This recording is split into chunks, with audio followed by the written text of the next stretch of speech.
Je vais vous inviter à vous asseoir un petit moment et pour écouter le témoignage d'une sœur, de ma sœur. Ma sœur, tu peux venir pour ton témoignage. On va demander un micro pour toi.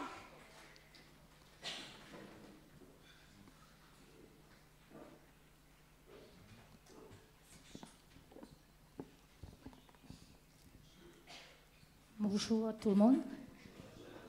C'est pour donner mon témoignage parce que la semaine, ça fait 3 semaines. En fin de compte, m'avais parti faire les courses à l'étang salé et tout d'un coup, m'avait eu une douleur là, au creux là. Et donc du coup, m'arrivais plus à respirer dans le CPAU, m'arrivais plus à respirer. Et donc du coup, m'étais appuyé, m'a appuyé à moi contre un étagère et m'a attendu. M'a attendu, m'a dit Seigneur, pose une main sur moi, il ne connaît pas c'est quoi, il n'arrive plus à respirer. Il n'arrive plus. Donc du coup, m'a attendu, le douleur passe.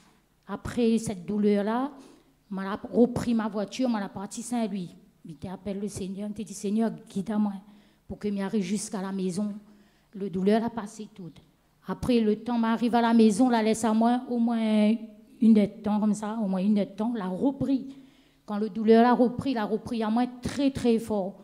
Cette fois-ci, je ne plus respirer, je suis obligé de courir aux urgences. Quand je cours aux urgences, je suis parti SOS médecin, et quand je suis parti SOS médecin, c'était dans la peur, on dit comme ça, ben, Seigneur, c'est quoi encore, quoi ça arrivé? Maintenant, en fin de compte, quand ça va SOS médecin, maintenant, il y a chef, maintenant, plus la peur, et ça te dit comme ça. Ben, madame, vous connaissez ce que Oulena, on la met à moi des radios, des trucs tout partout pour regarder le cœur, tout. Vous avez vu une anomalie sur le cœur, vous avez vu mon saturation là, de sang et tout. Et donc, du coup, le monsieur, il a refait peur. Moi, il a dit, moi, oui, tu sais, il a dit, mais prendre plus le risque. La dernière fois, un jeune Jean, là, il était décédé devant moi. Donc, du coup, on va directement. Il m'a dit, Seigneur, il annule ça tout de suite. Du coup, on m'a couru vite fait aux urgences, on l'a parti. Et quand on m'a parti aux urgences, maintenant, elle a fait le prise de sang, il fallait attendre et tout, on attendre. En attendant, je me mettre tout dans la main du Seigneur. Je me dis, Seigneur, mais non, encore maille, mais non, encore jeune, je ne connais pas l'ennemi, il est en train de mettre des troubles en moi, viens, pose une main sur moi, guéris à moi, je ne connais pas c'est quoi, moi, les nains, mais il était beaucoup dans le doute, mais je m'appelle le Seigneur. Mais après, maintenant, la nuit, il a dit moi comme ça, oui, mon sang la descend, mon l'hémoglobine la descend à 5. Et donc, du coup, je ne peux pas rentrer chez moi. Il est impossible de laisser moi rentrer chez moi parce que si je rentre chez moi, il peut faire une hémorragie et il peut mourir avec un hémoglobine à 5. L'impossible que je laisse moi rentrer. Du coup, je la perfuse à moi, je l'ai mis du sang avec moi. Et par la suite, la radiamant revient pour faire une physioscopie. Et du coup, quand elle a fait le truc par la gauche, je l'ai vu en fin de compte que moi, j'avais des trous dans mon estomac. Dans mon estomac, je l'ai vu beaucoup de trous. Et hier, j'ai essayé de partir pour aller essayer de récupérer les photos, mais la femme qui était travaillée, elle n'était pas là. Donc, du coup, pour mon tazote, vraiment la preuve comme quoi elle avait des trous dans mon estomac. Et c'est ça que l'a dû ramener les pertes de sang que moi l'a eu. Et quand on a vu quand elle a monté à moi les trous et tout, bon, du coup, il était insupportable pour faire les tuyaux dans la gorge, mais je pense que Léna 2-3 l'a fait dans la salle, les tuyaux dans la gorge, comment elle est insupportable. Et donc, du coup, elle a redit à moi, ben, faut revenir, Madame Maillot, pour refaire un autre, pour bien regarder, parce qu'il y a quelque chose qui cloche avec vous, et tu perds du sang, et donc, du coup, il ne peut pas rester comme ça. Donc, je l'ai reparti. Quand je suis reparti, du coup, je l'ai mis tout dans la main du Seigneur, m'a dit, Seigneur, je ne connais pas. Je ne connais pas la situation, je ne connais pas c'est quoi, mais l'ennemi vient sa question pour mettre à moi le trou, pour dire moi, je ne suis pas guéri, moi, je suis ici, moi, je suis là-bas, parce qu'à chaque fois, en fin de compte, quand il attaque à moi vraiment par le sang vraiment, pour faire mourir à moi-même, pour me mettre à moi à terre carrément. Et du coup, je parti pour faire le truc, l'anesthésie générale, pour que maintenant, il regarde dans mon corps ce que il a. Donc, du coup, avec la prière, m'a mis à moi. Tous les matins, m'y prie. Tous les jours, m'y prie. Tous les soirs, m'y prie. L'après-midi, il arrive à moi, mais il n'est pas trop souvent. Mais il dit, Seigneur, pardonne à moi les voies de fois, le temps, il bouffe notre journée.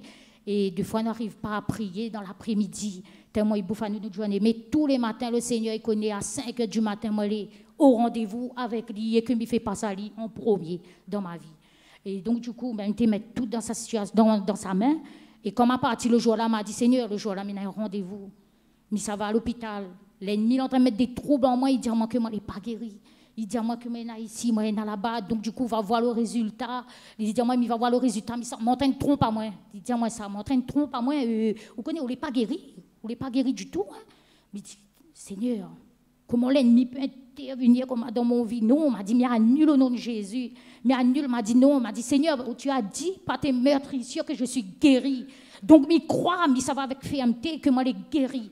Moi, la partie. M'a fait le prise de sang, le truc pour l'anesthésie, là. Ça a fait tout, m'a prié tout. En plus, ça avait d'autres monde à côté de moi. Il était atteint de cancer, de l'estomac et tout. On était prié tout. Il y avait des femmes à côté de moi. T'entends moi prier à côté, comme il t'appelle le Saint-Esprit, tout. Ben, quand ma partie, il a dit, madame, il se tourne, ma partie, tout. Tout a bien se passer, tout ça fait tout. Quand la donne à moi le résultat, moi l'a attendu 2 heures de temps après, moi l'a attendu. Quand la donne à moi le résultat, elle a dit, madame Maillot, incroyable. Il n'y a plus aucun trou. Aucun trou. M'a dit, Seigneur, merci. M'a dit, Seigneur, merci. Merci, merci. M'a dit, Seigneur, quelle grâce. Quelle grâce il va falloir que midi. Il va falloir que midi, midi à pasteur. Parce que vraiment, c'est une grâce, vraiment. Parce que moi-même, moi, j'avais peur. Parce que par rapport aux pertes de sang, après, nous pouvons avoir des bactéries en dedans. Et ça, après, il engendre des cancers, il engendre toutes choses de trucs. Et donc, du coup, moi, j'étais vraiment content. Moi, j'étais vraiment... et moi, l'a reçu aussi. Parce que le jour, quand on avait dit à moi que moi, Léna, un truc au l'estomac, avant que tu aies refait le truc là, m'avait appelé pasteur. M'a dit, pasteur, mesdames du Seigneur, elle a dit, ma soeur, ça tombe très bien. M'a dit, ah bon? Oui, ça tombe très bien. Le Seigneur m'a dit. Donc, on a fait une huile d'onction. Tu te rappelles? Non? Si, pasteur, tu te rappelles plus? L'huile d'onction. Si, l'huile d'onction. Si, le soir, c'était le samedi soir, je t'ai appelé. Et donc, en fin de compte, le dimanche matin, ben, après, tu as fait l'huile d'onction. Et donc, quand le jour que tu as fait l'huile d'onction, ben, j'ai dit, Seigneur, je reçois. Je reçois. Tu te rappelles? Parce que madame a dit, mais monter.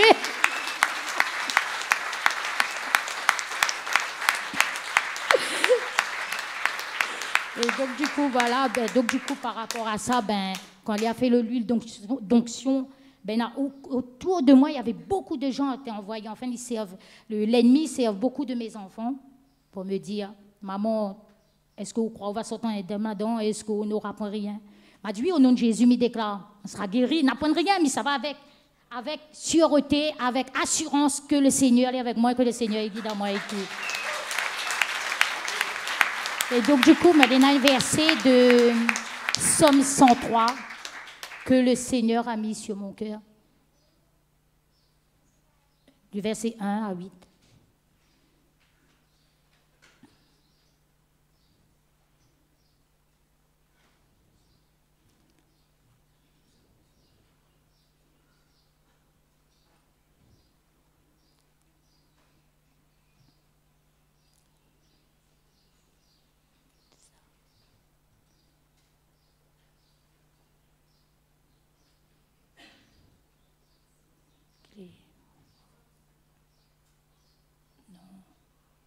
Après la suite,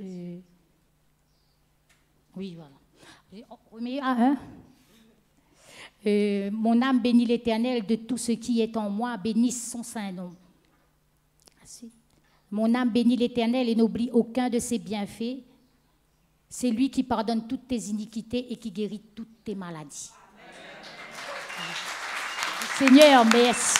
Merci beaucoup. Et c'était hier que j'ai eu cette somme qui est venue dans mon cœur quand j'étais en train de regarder comme ça et tout d'un coup le Seigneur me dit, Seigneur, il va témoigner. Vraiment, on met quelque chose sur mon cœur. Voilà, je suis tombée là-dessus. Et vraiment, c'est pour dire aux autres, lâche pas. Lâche pas, mes frères et sœurs, vraiment, quand on a une maladie devant nous, quand on a quelque chose devant nous, même si les dieux, les vrais, l'ennemi vient chaque instant pour décourager à nous, pour faire enfonce à nous, pour dire à nous, non, il n'est pas comme ça, il n'est pas comme ça, mais enfin, il faut nous tenir ferme. Vous voyez, comme comme David faisait, en fin de compte. David a eu toutes ses victoires jusqu'à la fin, il la tenir ferme. Et donc, du coup, il faut que nous fassions pareil pour que nous gagnions toutes nous gagnons notre victoire avec le Seigneur et que nous puissions faire son œuvre. Voilà. Merci.